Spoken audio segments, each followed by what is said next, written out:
Hi everyone, this is Ali here. You've seen me speak a lot about no code for the enterprise in the context of business applications. Today we're going to be doing something amazing. We're going to take this beyond just the business applications and how no code can be used for industrial automation. With me, Vakas Amin, who's the brain and the leader behind our no code architecture for the Swift platform. Welcome to this, Vakas. Yeah, thanks for inviting me on the podcast.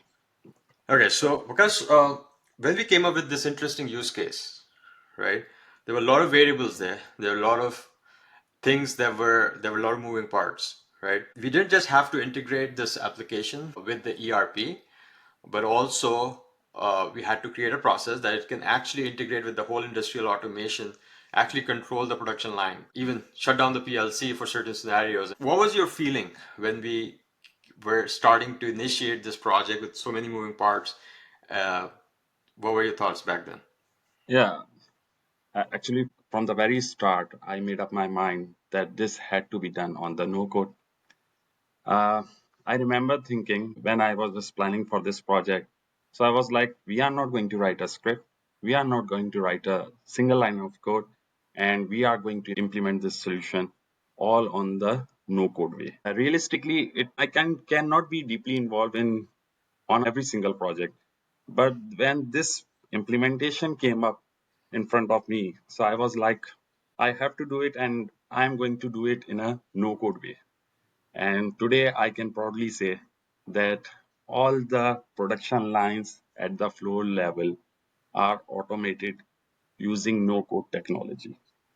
I mean, from the interfaces to the integrations to the Swift box and the hardware, all are integrated in the no Yeah, code. so just to give some context to the audience here, right? What we're talking about is one of the largest industrial manufacturers in the world with a very complex production line, with a very complex ERP implementation, with the ERP being on the cloud, the production line having multiple hardware systems. We're talking about high-speed zebra scanners scanning the QR code of the products going through the production line at a very high speed, and a lot of business rules, right? In which, based off of which you are going to find discrepancies and record all of that within the ERP, and then being able to do all of that in a no-code fashion is something completely unheard of. So we like I said, you've heard me talk a lot about no-code for enterprise apps.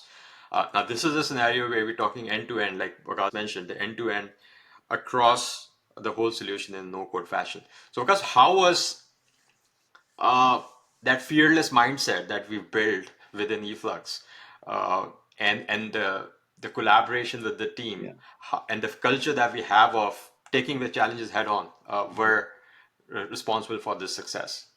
Customer was doing this for the first time, and for us, like, we have been into multiple IoT projects, and obviously we have been into this software development cycle for last 2 decades. So we know exactly what we are going to do and what we have to do, but this time we were trying to implement in a no code way.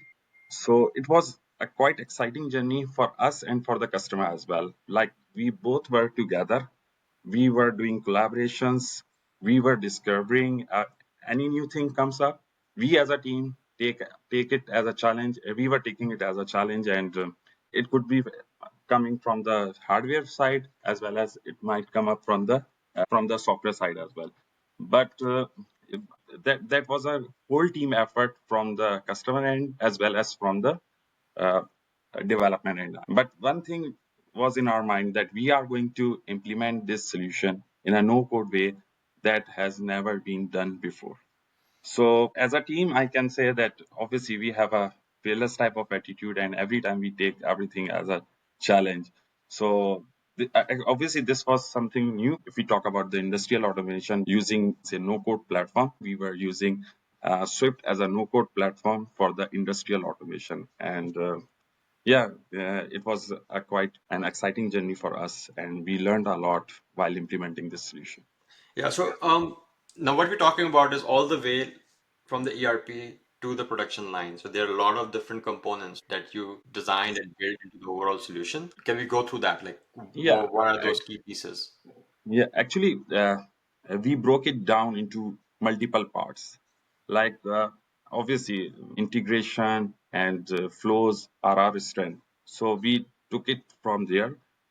We developed Swift flows. That is also our no code technology within Swift, where we design multiple integrations like data coming in from the PLC, from the scanners, going to the GD adverts in case of discrepancy, what the system is going to do, if the JD's adverts is down, how Swift is going to behave in case of if any of the system is not working. So we broke this implementation into multiple parts. So when once we were done with the Swift flow, then we move on to the hardware side where we just interface the Swift box with Swift using serial communication. And that's where the Swift box came in. Like we integrated that Swift box and then connected that Swift box with the PLC in order to perform different type of actions at the PLC level. So once we were done with the flows and with the hardware interfacing, so we were able to test the entire process. Then we came up to the user interfaces side, and that was something like matter of hours for us using Swift as a low code, no code tool.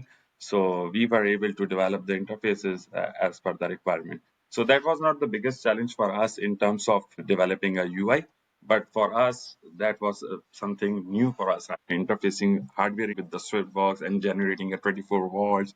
And we had to perform multiple actions at the PLC level. When to stop, when to move, when to validate. That I mean, that was a whole new level of control, and honestly, it was one of the coolest thing for me. Yeah, Yeah, so just to summarize it for the audience, what you've said is a lot of different things, and each one has its own complexity, right? We're talking about, guys, we're talking about connecting high-speed scanners that are going to not just scan the QR code and the information on the product that is moving at a very fast speed. We're talking about every second is a product moving, right? Getting all that data, triggering a business process, both on the fog level, which is like the gateway, which is sitting right there on the computer within the production floor, doing logic there, and then based on certain business rules, trigger a workflow that is sitting on the cloud, and based on that business process, contextualizing that data with your JD Edwards ERP based on the work order completion, marking that status, and if there are any discrepancies, recording those discrepancies back in the ERP and turning around back and reporting back whether this is already synchronized. yeah, And all this whole chain, if anything breaks, you still have redundancies. So that's the yes, type of exactly. complexity we're talking about, right? Now, building all of that in a conventional way with software development and scripting would still mean a lot of things that you have to do. But doing that all in a no code fashion, where at every step, like the Yeah, operator can change the business rules with their no code, the business analyst can change the workflows with the no code, the end user experience is completely no code. That is something unheard of. That's what we are talking about is so game changing here. Because I mean, industrial automation projects have been around for a while, right? What the paradigm shift really is, how you can do that in a no code fashion. Because the other thing, and then I'll kind of allude to that because you've just come back from on site where you've actually experienced this whole yeah, magic working in real time. Another key thing is the adoption, right? Because you see a lot of innovation happening, but the adoption is usually pretty low. So when you start involving people at all levels on the production floor, to the IT, to business analysts, to the business user, to executives, all of them having the no code powers, mm, uh, that just changes the game because the adoption is automatic. As you're innovating, you're adopting because you are innovating it yourself. yeah, So, exactly. so talk us a little bit about that amazing experience you've had in the past 3 days, where you Yeah. visited on site and what you saw there. Yeah, honestly, being there was, I mean, made all the difference. You can build something remotely, but when you are on the floor, standing next to the conveyor belt, watching how fast things move, seeing how operators are interacting with the newly built system. So it was truly an amazing experience. And as I said earlier, that everything was done remotely. But when I was there, so I was seeing that how team are collaborating. In fact, I just saw that, and I experienced that the operators were excited the way they were doing everything manually. But once it got automated, they were so happy. I mean, I have seen number of times that people are not open for the new technology and for the new system, but they were quite happy after this automation was done. So it was Which is a good amazing, experience right? I for mean, us. this Yeah, is exactly what we talk about: change management, change management. adoption. When new technology comes in, there's a fear of, whether it's going to replace us.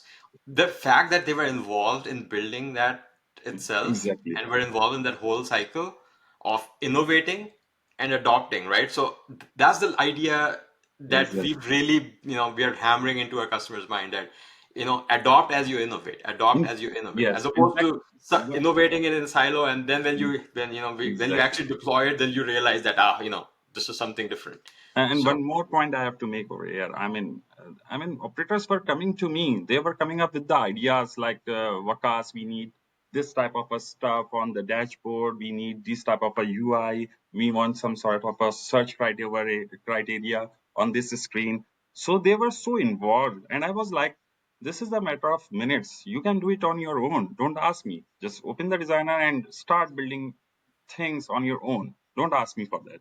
So it was really a different type of experience, and I mean, yeah, and yeah, to have it all with all by the way, it just has all the governance in place. It has all the things that you need to make sure that you are completely managed and governed is there, exactly, and still having that agility, the compliance and the agility together is again that excites us every day as we see a new customer utilizing this paradigm of no code that Swift brings in.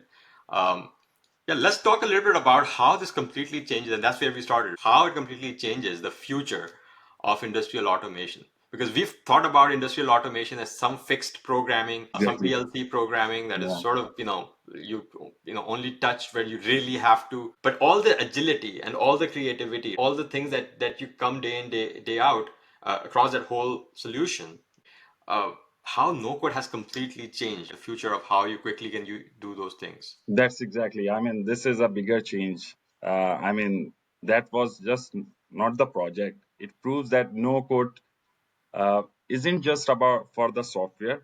It is for hardware, for automation, for a real world operations. We are not just talking about apps, we are talking about controlling physical process on a factory with no code. So it's not about Absolutely. long integration cycles or custom coding. It is like a plug and play game at the flow level. Plug and play I game. mean, Yeah, that's what exactly. excites me the most, right? Your operators, your production line operators, converting into innovators, right? And Innovators. having that sort of mindset of agility in terms of how they perceive and take those challenges head on of change management. So this is what really excites me: the Yeah, fact that a warehouse operator or a factory operator could actually end up becoming an innovator, or at least a contributor to the innovation. Because when that happens, the adoption is by default because they own up the innovation that they're doing. So they're going to be adopting it as well, right? So amazing discussion, and we're going to be coming up with more similar discussions on other implementations that are sure, happening. sure. But yeah, great to have you, Vikas, and we'll Thank you have so more much. of these fun Thank you so much. discussions. Take care. Thank you. Bye bye. Thank you. Take care. Bye.